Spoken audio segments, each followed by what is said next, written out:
नमस्कार दोस्तों, मैं वैभव त्रिपाठी आप सभी का स्वागत करता हूं बीएचयू वर्ल्ड के इस ऑनलाइन लर्निंग प्लेटफॉर्म पर। दोस्तों आज एक बहुत ही महत्वपूर्ण दिन है, आज होली का दिन है। आप सभी लोग होली खेल रहे होंगे, बिल्कुल खेलिए, रंगों से बहुत खेलिए, आपके जीवन में खुशियों के रंग भर जाएं, यही हमारी कामना है। लेकिन साथ ही साथ ज्ञान के रंग में डूबना बिल्कुल मत भूलिएगा, क्योंकि आपको बीएचयू एंट्रेंस देना है और बीएचयू एंट्रेंस देकर अगली साल आपको बीएचयू में होली खेलनी है। शानदार जबरदस्त होली आपको बीएचयू में खेलनी है। इसके लिए आप लोग ज्ञान के रंग में भी जरूर डूबे रहेंगे। चूंकि आज होली का दिन है, मुझे भी पता है कि बहुत रेयरेस्ट केस में ही कोई पढ़ना चाहेगा आज, लेकिन क्या होता है कि जैसे एक छुट्टी होती है तो हमारी जो कंसिस्टेंसी होती है वो टूट जाती है। होता क्या है कि हम छुट्टी में डूब जाते हैं कि एक दिन की छुट्टी हुई तो उस चक्कर में 3-4 दिन 5 दिन 6 दिन नहीं पढ़ते रहते हैं। तो आपकी कंसिस्टेंसी ना टूटे, इसलिए आज हम लोग आपको लेक्चर दे रहे हैं। आप लेक्चर को आज नहीं देखिए, आज बिल्कुल आप होली खेलिए अपने परिवार के साथ, अपने रिश्तेदार जो आपके मित्र हैं सबके साथ मिलिए, होली मिलिए, सभी के साथ खुशियां बांटिए, मिठाई खाइए, बहुत अच्छा रहेगा। लेकिन आप इस लेक्चर को कल देखिए, कोई दिक्कत नहीं है। लेकिन हमारा जो एक मोटिव ये है कि आपकी कंसिस्टेंसी ना टूटे। तो कंसिस्टेंसी आपकी ना टूटे, इसके लिए हमारी कंसिस्टेंसी बना रहना बहुत जरूरी है। हम आपको कुछ सीख देना चाहेंगे तो उसके लिए पहले हमें उस पर खुद वर्क करना पड़ेगा। हम आपको कोई ज्ञान दें, अगर उस ज्ञान का अमल हम अपने ऊपर खुद नहीं अगर करते हैं तो फिर उस ज्ञान देने का क्या ही मतलब रह जाएगा।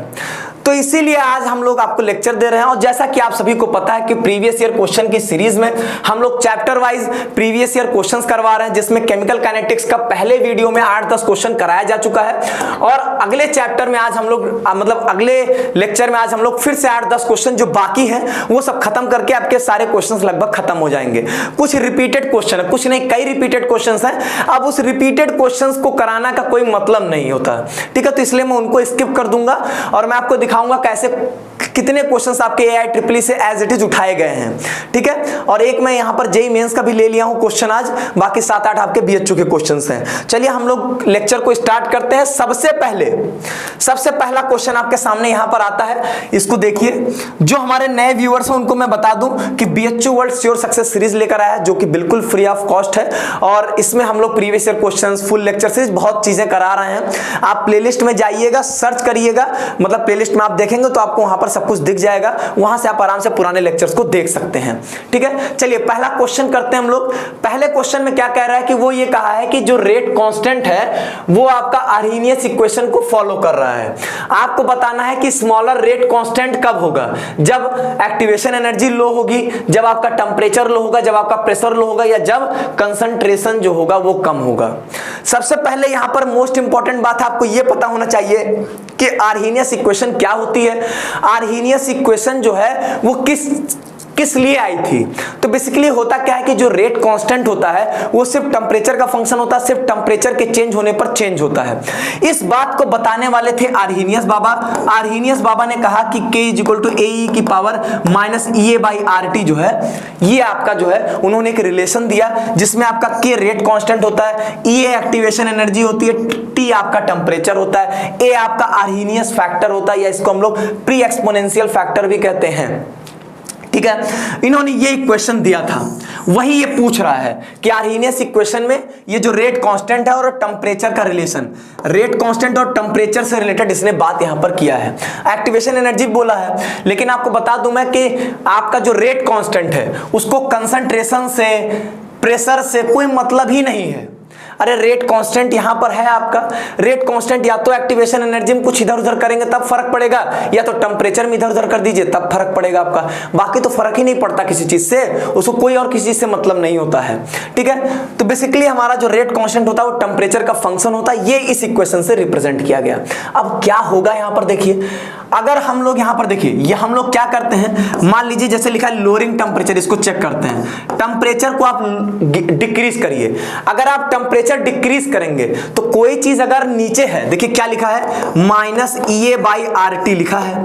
आप नीचे की क्वांटिटी को डिक्रीज करेंगे तो पूरी क्वांटिटी क्या हो जाएगी, इंक्रीज कर जाएगी। आप देखिए जैसे लिखा है 1/3, 1/2, ठीक, मैंने क्या किया, डिक्रीज किया, यहाँ पे मैंने यहाँ पे नीचे वाले को डिक्रीज किया, तो ये ओवरऑल क्वांटिटी क्या हो गई, बढ़ गई कि नहीं बढ़ गई? अरे 1/3 की वैल्यू और 1/2 में किसकी वैल्यू ज्यादा होती है? 1/2 की वैल्यू ज्यादा होती है। तो आपने जैसे टेम्परेचर डिक्रीज किया, EA/RT आपका बढ़ गया, लेकिन यहाँ पर क्या लगा है, माइनस लगा है, और E की पावर में है तो 1/E की पावर EA/RT हम लोग लिखेंगे, इसको लिखेंगे ना, 1/EA/RT हम लोग लिखेंगे कि नहीं लिखेंगे? बिल्कुल लिखेंगे। अब EA/RT आपका इंक्रीज कर रहा है, ये मैंने ऊपर ही बता दिया आपको। अब फिर वही चीज आ गया, 1 इंक्रीज क्या हो जाएगा, 1 इंक्रीज क्या हो जाएगा, डिक्रीज हो जाएगा। नेट क्या हुआ, नेट आपका ये क्वांटिटी जो है वो डिक्रीज कर जाएगी। अगर टेम्परेचर डिक्रीज हो रहा है तो नेट आपका E की पावर माइनस EA/RT भी डिक्रीज हो जाएगा। अब ये डिक्रीज हो गया तो आपका K डिक्रीज हो जाएगा। तो टेम्परेचर डिक्रीज किया तो K डिक्रीज हो गया, मतलब रेट कांस्टेंट जो है कम हो गया। तो स्मॉलर रेट कांस्टेंट कब आएगा, जब आप टेम्परेचर को कम करोगे, लोअरिंग द टेम्परेचर, आपका रेट कांस्टेंट जो होगा कम हो जाएगा। बहुत बेसिक सी बात है, इतना जानते रहिए कि 1 कुछ इंक्रीज होता है, 1 इंक्रीज तो ये टोटल डिक्रीज हो जाएगा, 1 डिक्रीज है तो ये इंक्रीज हो जाता है। ठीक है, जस्ट रिवर्स केस हो जाएगा यहाँ पे। ये हो गया। दूसरे क्वेश्चन की बात करते हैं, ये बहुत ही आसान क्वेश्चन है। इसमें कहता है कि ऑर्डर ऑफ रिएक्शन से रिलेटेड कौन सी बातें यहां पर सही हैं। ऑर्डर की बात कहां से आती है, किसी भी रिएक्शन के ऑर्डर की बात कहां से आती है? ये आती है हमारे रेट लॉ से, एक्सपेरिमेंटल रेट लॉ से। एक्सपेरिमेंटल रेट लॉ क्या कहता है? कहता है कि किसी भी रिएक्शन में, किसी भी रिएक्शन का जो रेट होता है, किसी भी रिएक्शन का जो रेट होता है वो डायरेक्टली प्रोपोर्शनल होता है किसके? एक्टिविटी। अब ध्यान दीजिएगा, यहां पर मैं क्या लिख रहा हूं, मैं यहां लिखूंगा कंसंट्रेशन ऑफ ए, मतलब कंसंट्रेशन ऑफ रिएक्टेंट, और उसकी पावर में कोई एक नंबर आपको लिख देना है। अब वो नंबर जो होगा वो एक्सपेरिमेंटली डिटरमाइन किया जाता है, ये अल्फा।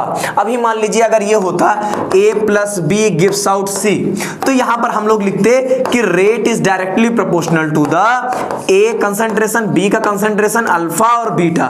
नंबर ये जो अल्फा बीटा आता है ये एक्सपेरिमेंटली डिटरमाइन किया जाता है। ठीक है, यहां पर एक खास बात क्या है वो ध्यान दीजिएगा। खास बात क्या है कि कंसंट्रेशन नहीं होता एक्चुअल में, एक्चुअल में एक्टिविटी होती है। ठीक है, लेकिन आपके लेवल पे एक्टिविटी का कोई मतलब नहीं, आपके लेवल पे कंसंट्रेशन ही, एक्टिविटी को कंसंट्रेशन के बराबर समझिए आप। ठीक है, आपके लेवल में कोई जरूरत नहीं है।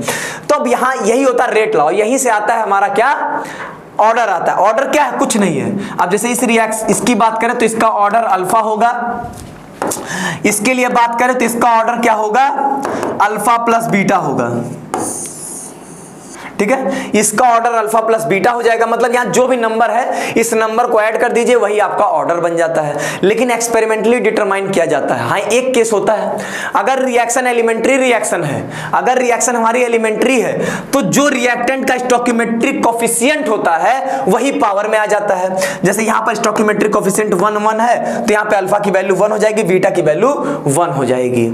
ठीक है, तो ये आपका रेट इस तरीके से आ जाएगा। ठीक, तब इसका मतलब अगर एलिमेंट्री रिएक्शन होती तो यहां पर हम लोग ऑर्डर जो है कितना लिख देते कि सेकंड ऑर्डर की बात है। ये हम लोग के ऑर्डर की बात हो गई। ऑर्डर एक्सपेरिमेंटली डिटरमाइन किया जा रहा है, इसलिए ऑर्डर आपका पॉजिटिव, नेगेटिव, फ्रैक्शनल, ध्यान दीजिएगा, 0, नेगेटिव, पॉजिटिव, फ्रैक्शनल कुछ भी हो सकता है। एक्सपेरिमेंटली डिटरमाइन कर रहे हैं, मुझे क्या पता क्या आएगा क्या नहीं आएगा, तो एक्सपेरिमेंटली डिटरमाइन करेंगे कुछ भी आ सकता है। ठीक, इतनी बातें ऑर्डर के बारे में आपको पता होनी चाहिए। Order can be determined experimentally, yes, बिल्कुल सही बात है। Order of reaction is equal to the sum of power of concentration term in differential rate law, बिल्कुल सही बात है। मैंने वही तो किया, पावर्स का सम ही तो किया है। It is not affected by the stoichiometric coefficient of the reactions, बिल्कुल सही बात है। स्टोइकियोमेट्रिक कोफिशिएंट से उसको कोई मतलब नहीं। हाँ, अगर स्पेशल केस एलिमेंट्री रिएक्शन का होगा तो वहां पर आपका क्या होगा कि जो स्टोइकियोमेट्रिक कोफिशिएंट है वही से हम लोग ऑर्डर निकाल सकते हैं। यहां कहता है order can not be fractional, ये बात गलत है भाई साहब। अभी तो मैंने बोला कि भैया ना ना ना, ऑर्डर आपका पॉजिटिव, नेगेटिव, 0, फ्रैक्शनल कुछ भी हो सकता है। तो क्यों नहीं फ्रैक्शनल हो सकता, बिल्कुल हो सकता है। 3/2, 2/3 कुछ भी हो सकता है। इसका एग्जांपल भी होता है, लेकिन एग्जांपल से आपको कोई मतलब नहीं। कि एग्जांपल होता है कि CH3CHO gives out CH4 + CO, वो जो रिएक्शन होती है वो उसका जो ऑर्डर आता है वो 3/2 आता है। तो ऐसे बहुत सारे रिएक्शंस आप गूगल करके देख लीजिएगा अगर आपको वेरीफाई करना हो तो। बाकी आपको याद नहीं करना है, बस याद रखिए फ्रैक्शनल होता है। ठीक, इस क्वेश्चन में किसी को कोई दिक्कत नहीं। आगे बढ़ते हैं हम लोग नेक्स्ट क्वेश्चन में। अब यहां पर देखिए बढ़िया क्वेश्चन, और यही सेम क्वेश्चन AI ट्रिपल में आ चुका है। वही है ना, हाँ वही है।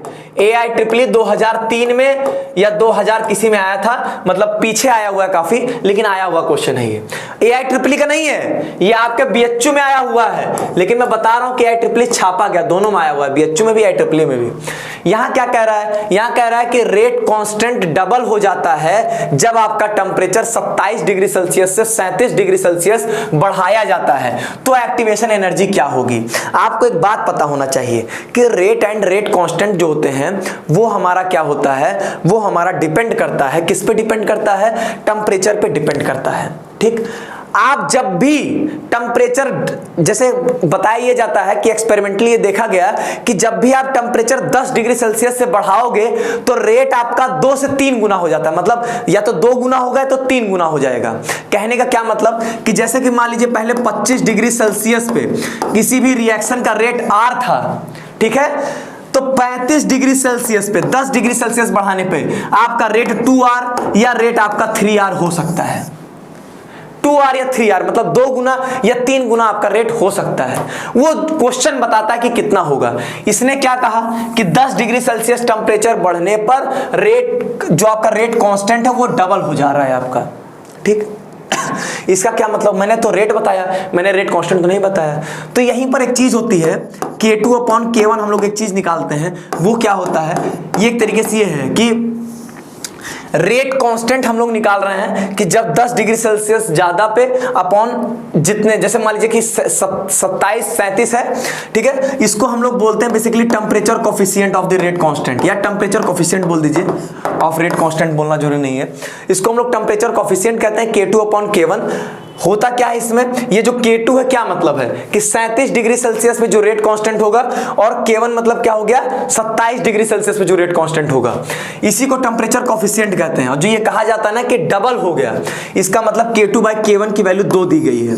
अगर ट्रिपल बोलता तो K2/K1 की वैल्यू क्या हो जाती, 3 हो जाती। ठीक है, मेरी बात ये समझ गए आप लोग। अब देखिए होता क्या है कि ये सर एक्टिवेशन एनर्जी कहां से कैलकुलेट करेंगे, इसका मतलब कुछ ना कुछ फॉर्मूला होता होगा।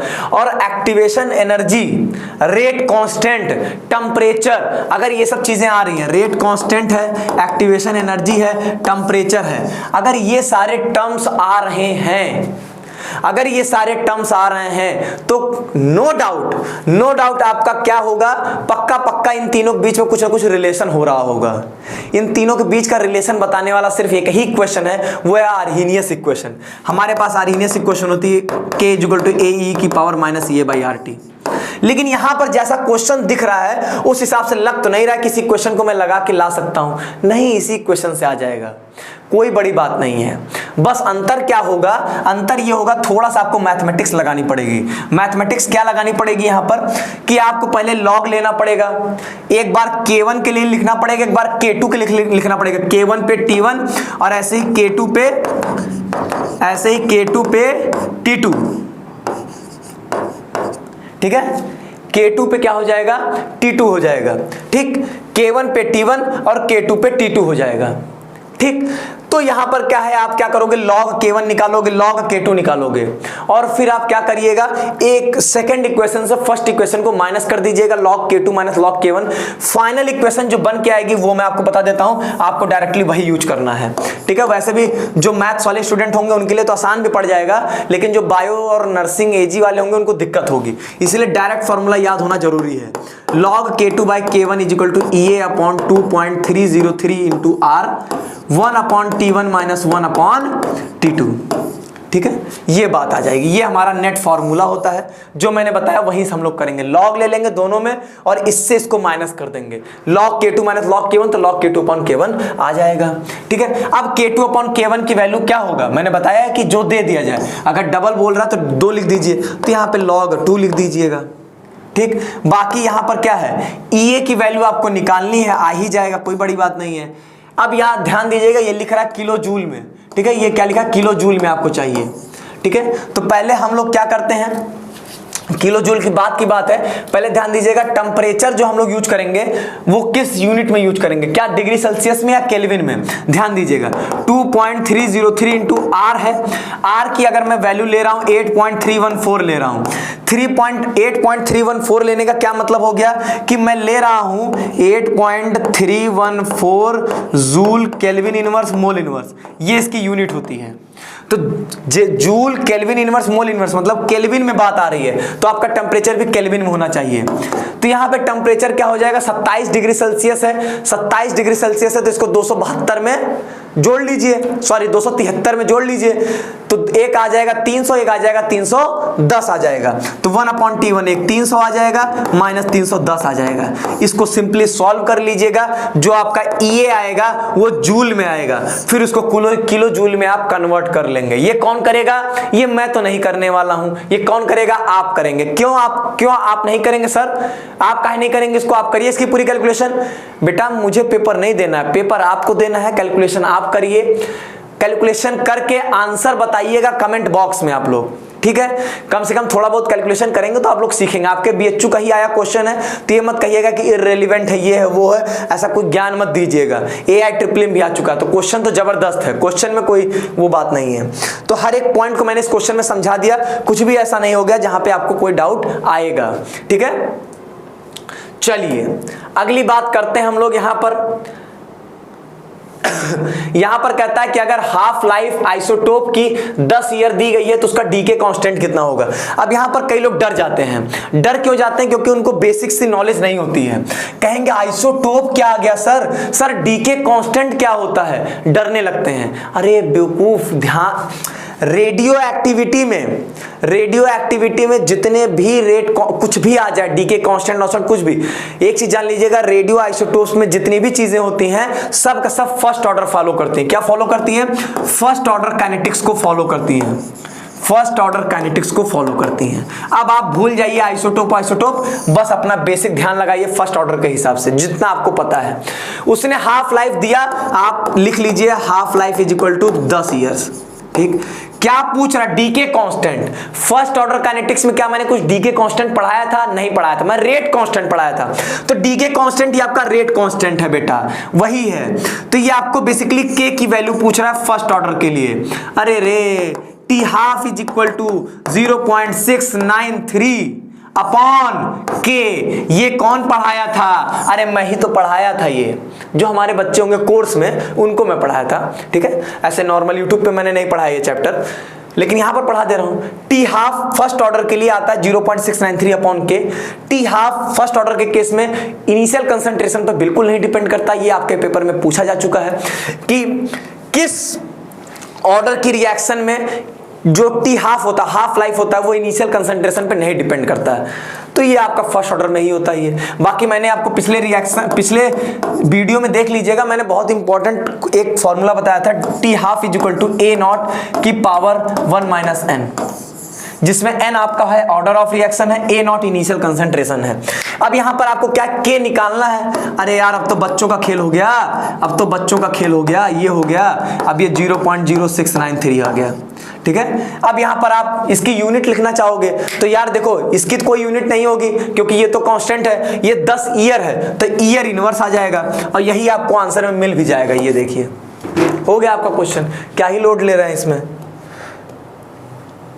आइए अगला क्वेश्चन देखिए। क्वेश्चन देखा करिए तो पहले खुद से कोशिश करिए, उसके बाद मेरा आंसर तो आप देख ही लेंगे। मेरा आंसर देखने में बड़ी बात नहीं है, लेकिन पहले आप खुद से ट्राई कर लिया करिए एक बार। अब यहां पर देखिए फिर एक बहुत आसान क्वेश्चन आ गया और पिछले वीडियो में भी मैंने इस टाइप का क्वेश्चन आपके लिए कराया था। इसमें क्या कह रहा है कि किसी भी रिएक्शन का रेट जो है कुछ इस तरीके से रिप्रेजेंट किया गया, मतलब ये रेट लॉ लिख दिया गया है, इस हिसाब से इसका ऑर्डर कितना होगा। रेट लॉ अगर ये है तो ऑर्डर कितना होगा, पावर्स को जोड़ दीजिए, 2 1 2 और 1 3 हो जाएगा। कहता है कि if the concentration of A is increased by the 3 times and concentration of B is increased by the 2 times, how many times the rate of reaction will increase. Rate कितना इंक्रीज कर जाएगा। लिखा है कि रेट इज इक्वल टू के ए। एक चीज ध्यान दीजिएगा, आप कंसंट्रेशन में कोई भी चेंज करो, रेट कांस्टेंट को कोई फर्क ही नहीं पड़ना है। रेट कांस्टेंट को सिर्फ फर्क पड़ता है टेम्परेचर के चेंज होने पे। तो यहां पर क्या हो जाएगा, कहता है कि रेट कितना इंक्रीज हो जाएगा। तो कुछ मत करिए, पहले आर डैश लिख लीजिए, आपको नहीं पता है, रेट कांस्टेंट चेंज नहीं होगा, जो जो कह रहा करते जाइए। कहता है कि कंसंट्रेशन ऑफ ए 3 गुना बढ़ गया, तो 3 गुना इसको बढ़ा दीजिए, 3 गुना इसको बढ़ा दिया गया। ठीक है। अब यहां पे जो B है, B का क्या कर रहा है, concentration of B is increase by 2 times, तो कंसंट्रेशन ऑफ B को 2B कर दीजिए, हो गया यहां पे।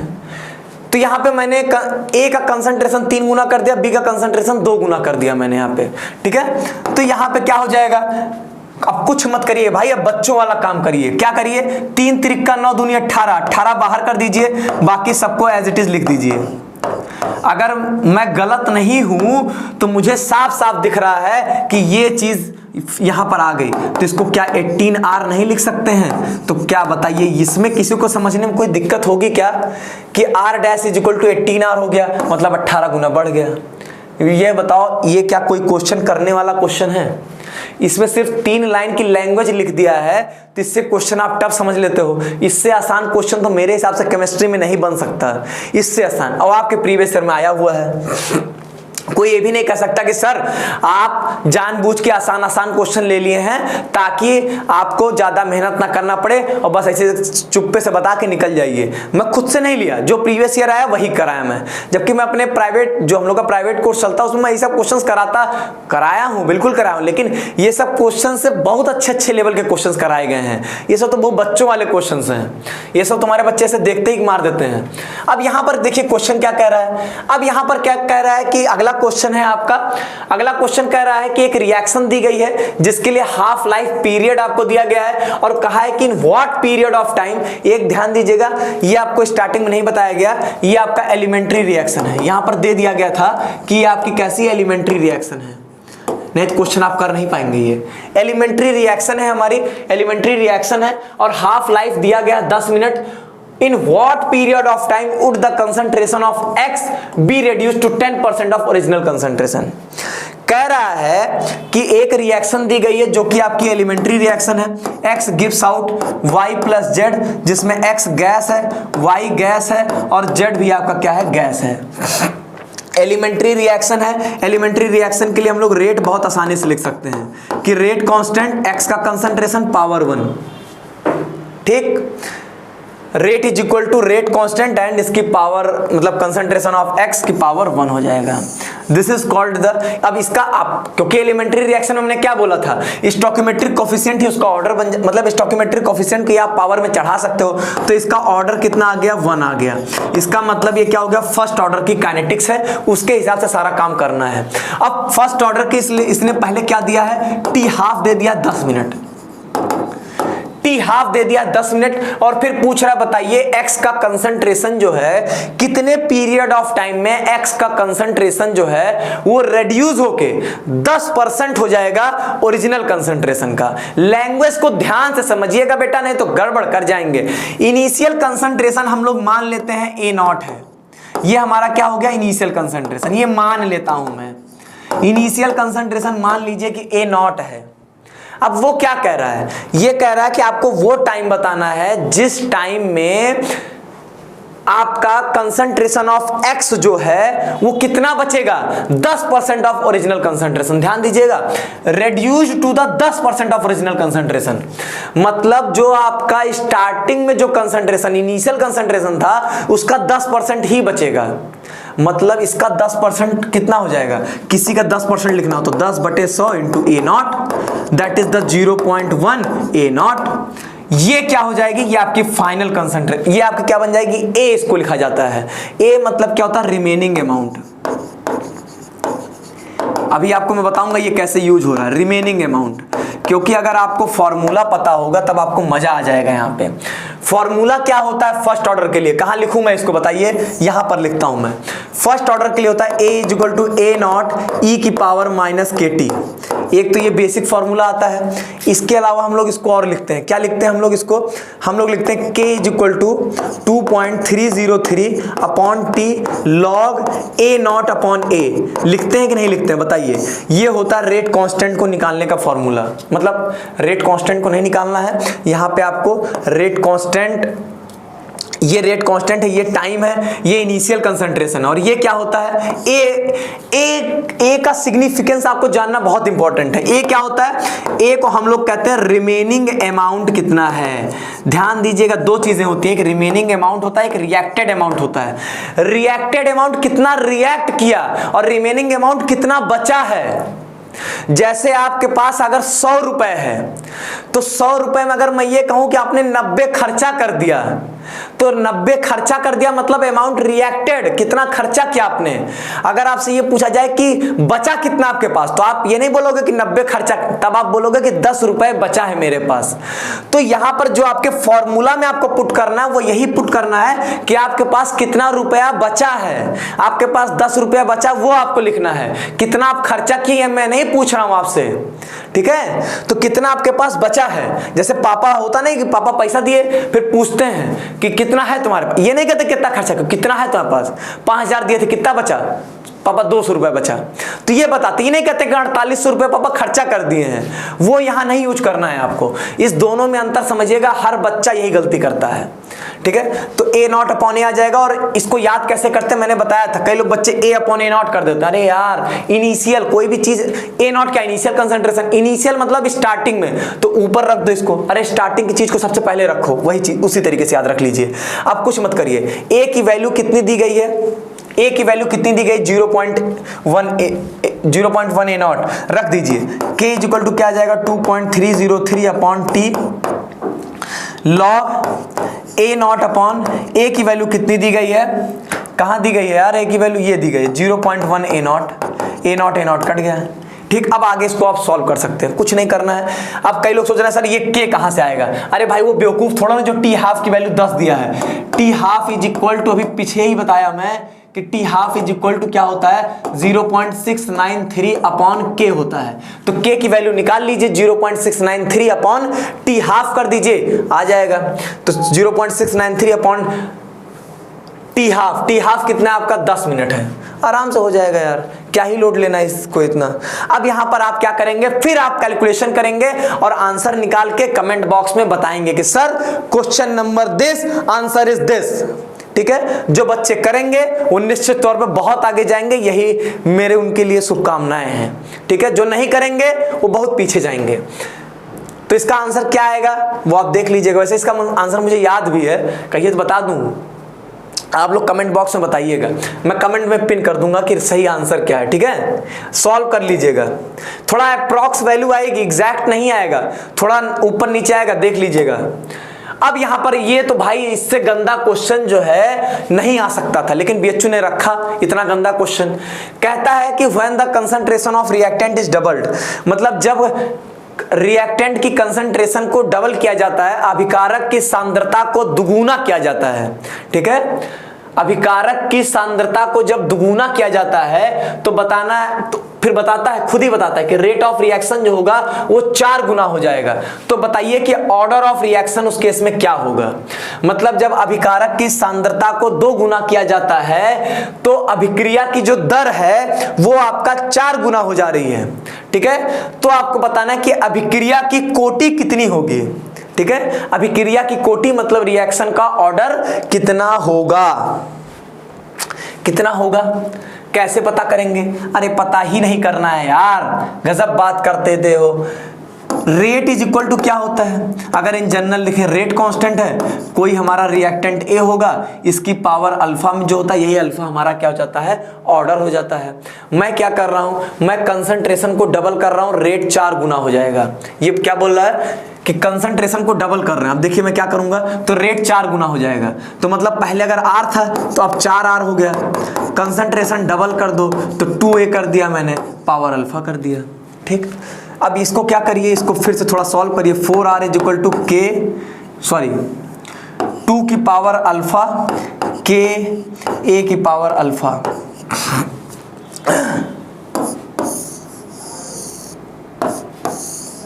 ये चीज हो गई, कुछ मत करिए, इसको डिवाइड कर दीजिए, आपका आंसर आ जाएगा। ये पहली इक्वेशन, ये दूसरी इक्वेशन, आपको अल्फा ही तो निकालना, अल्फा ही तो ऑर्डर है। डिवाइड कर दीजिए, किसको, दूसरे से पहले को डिवाइड कर दीजिए, तो 4R, R कट जाएगा तो बचेगा पहले 4, और फिर उसका K A की पावर अल्फा, K A की पावर अल्फा कट जाएगा और 2 की पावर अल्फा बचेगा। अब अल्फा की वैल्यू 2 होगी, ये बताना अगर मुझे पड़ गया तो आपका क्लास 10th में मैथ्स पढ़ने का कोई वैल्यू नहीं रह जाएगी। तो मैं आपके 10th में मैथ्स पढ़ने की वैल्यू को खत्म नहीं करना चाहूंगा, इसलिए मैं यहां पर इसको एक्सप्लेनेशन नहीं दूंगा। अल्फा की वैल्यू 2 आ गई, मतलब कौन सा ऑर्डर आ गया, 2 आ गया। मतलब अभिक्रिया की जो कोटि होगी वो कितनी होगी, 2 होगी, ठीक, चलिए आगे बढ़ जाइए। लास्ट क्वेश्चन इस लेक्चर का ये है आपके AIEEE 2012 का। बढ़िया क्वेश्चन है थोड़ा सा। क्या कहता है? कहता है, पहले बता दिया कि फर्स्ट ऑर्डर रिएक्शन है। अब पहले आप सोचिए फर्स्ट ऑर्डर मुझे क्या क्या पता है। फर्स्ट ऑर्डर में मुझे पता है कई रिलेशंस, A = A0 e की पावर -kt पता है हमें पता है K = 2.303/T log A0/A पता है, ये बेस 10 के साथ ये पता है, ठीक है। हमें पता है कि T ½ = 0.693/K होता है। इससे ज्यादा वो क्या ही बता देगा आपको। अब क्या कह रहा है देखिए, कह रहा है कि the concentration of A changes from 0.1 m to 0.025 m in the 40 minute. मतलब क्या हो गया, कंसंट्रेशन A जो है इनिशियली कितना था, A0 कितना था, 0.1 m था। A0 से कहां तक पहुंच गया, कंसंट्रेशन ऑफ ए चेंज किया, मतलब अब कितना बचा, फाइनल कंसंट्रेशन से कितना आ गया, 0.025 आ गया m। अब यहां कह रहा the rate of in 40 minute, आपको टाइम भी दे दिया 40 मिनट, देखते जाइए सब दे दिया आपको। अब आपको पूछ रहा रेट ऑफ रिएक्शन क्या होगा जब कंसंट्रेशन ऑफ A इतना होगा, ठीक है। अगर फर्स्ट ऑर्डर रिएक्शन लिखा है, तो रेट क्या होगा, rate = rate constant into concentration of A की पावर 1 होगा। हमें कंसंट्रेशन ऑफ A फिर से दे दिया 0.01, हमें सब कुछ तो पता है। दिक्कत कहां पर आएगी, दिक्कत आएगी आपको बेटा रेट कांस्टेंट तो नहीं बताया होगा, पक्का नहीं बताया होगा, नहीं तो फिर आप कैलकुलेट ही क्या करोगे। आपको रेट कांस्टेंट नहीं बताया और रेट कांस्टेंट कैलकुलेट करने के लिए इतनी सारी चीजें बताया है। आप अगर इस फॉर्मूले को पकड़ लोगे, इस फॉर्मूले में सारी चीजें आप पुट कर दो, A0 की वैल्यू पुट कर दो, A की वैल्यू पुट कर दो, T पुट कर दो, क्या K नहीं निकल जाएगा, K बहुत हंसते खेलते हुए निकल जाएगा। जैसे ही K निकलेगा यहां पर K की वैल्यू रख देना, आंसर आ गया। क्या इसमें दिमाग लगाना है, इतनी ही चीजें तो हैं आपके फर्स्ट ऑर्डर में, इससे ज्यादा कुछ है क्या आपके फर्स्ट ऑर्डर में, नहीं है। जितने फॉर्मूले आते हैं इतने ही आते हैं, बस समझने की बात है कि A आपका रिमेनिंग अमाउंट है, A0 आपका इनिशियल अमाउंट है, यही सब चीजें हैं। अब इसका भी आंसर आप लोग क्या करेंगे, खुद से कैलकुलेट करेंगे और कैलकुलेट करके कमेंट बॉक्स में आप बता देंगे, कमेंट बॉक्स में बता देंगे। इसका क्वेश्चन नंबर 8 कर लीजिएगा, इसको जितना भी 8, 9, 10 जितना भी है इसको कर लीजिएगा, ये हो जाएगा आपका, इसका आंसर आसानी से आपका आ जाएगा। अब आंसर क्या आएगा ये मुझे भी नहीं पता है, याद तो किया नहीं हो, कैलकुलेशन में किया नहीं हो, क्योंकि आप ही के साथ मैं पहली बार इसको सॉल्व कर रहा हूं, ठीक है। मैं इसको देखा हुआ नहीं था मैं क्वेश्चन, ठीक है, अभी आपके साथ ही एक क्वेश्चन को मैं भी देख रहा हूं। तो लेकिन मुझे जब पता है कि इतनी ही चीजें हैं, इसी में से कुछ लगाना पड़ेगा। अब बहुत बेसिक सी चीज है, उसने रेट पूछा है, AIEEE कुछ तो नौटंकी करता है, इसलिए उसने रेट पूछा, तो क्या दिक्कत है भाई, रेट = K, ये तो बेसिक डेफिनेशन है, ये तो हमें आना ही चाहिए, ये बेसिक चीज है एकदम कि A की पावर 1 होगा तभी फर्स्ट ऑर्डर है, बस पुट कर दीजिए, आंसर आ गया, ठीक है। तो ये थे आपके टोटल केमिकल काइनेटिक्स के क्वेश्चन, जो भी थे शायद 17-18 क्वेश्चन, 20 क्वेश्चन जितना भी मैं करा दिया। केमिकल काइनेटिक्स में ज्यादा आए नहीं है, इसके अलावा आपके प्रीवियस ईयर में और क्वेश्चंस हैं, लेकिन वो सारे रिपीटेड हैं, किसी न किसी एक ही पैटर्न पे आए हुए हैं। अब जैसे मैं आपको बताऊं, अगर आप ध्यान दोगे अपना पेपर, तो आपके मैं टाइप करवाया था, लेकिन मैं जानबूझ के PPT में नहीं रखा कि बच्चों को क्यों फर्जी टाइम वेस्ट करना है। जैसे इस टाइप के क्वेश्चन आपके कई बार आए हैं, यही सेम क्वेश्चन, ऐसे ही सेम क्वेश्चन AG में, मैथ में, बायो में, ये नर्सिंग, एक साथ यही क्वेश्चन छापा हुआ है। तो मैं क्यों यही सेम क्वेश्चंस बार बार कराऊं, तो मुझे वो लगा कि यार बच्चे का टाइम बर्बाद करने से क्या ही फायदा मिलेगा, इसलिए मैंने एक दो क्वेश्चन रख लिया इस टाइप के, बाकी मैंने सब छोड़ दिया, ठीक है। टाइप मैंने सब करवाया था, लेकिन मैं छोड़ दिया उस क्वेश्चन को कि जबरदस्ती वही टाइप का क्वेश्चन कराने का क्या फायदा, लेकिन आप कर लीजिएगा क्योंकि आपके प्रैक्टिस के लिए इंपॉर्टेंट है, ठीक है। ये सब सारी चीजें हैं। उम्मीद करता हूं कि आपको लेक्चर अच्छे से समझ में आया होगा, कोई दिक्कत नहीं हुई होगी। कोई दिक्कत हुई है तो कमेंट बॉक्स में बताइएगा, आपके प्रॉब्लम का सॉल्यूशन आपको दे दिया जाएगा। कमेंट बॉक्स में आप आंसर भी बताएंगे, साथ साथ बताएंगे कि आपको लेक्चर कैसा लगा। आप सभी को BHU वर्ल्ड परिवार की तरफ से होली की बहुत बहुत शुभकामनाएं। जो बच्चे होली के दिन ही ये वीडियो देख रहे हैं, वो बच्चे वास्तव में क्रांति करेंगे और एग्जाम फोड़ कराएंगे, ये मेरी उनके लिए शुभकामनाएं हैं। तो आज के लेक्चर में बस इतना ही रखते हैं, फिर मिलेंगे हम लोग किसी दूसरे लेक्चर में किसी नए चैप्टर के साथ। बहुत बहुत धन्यवाद आप सभी का।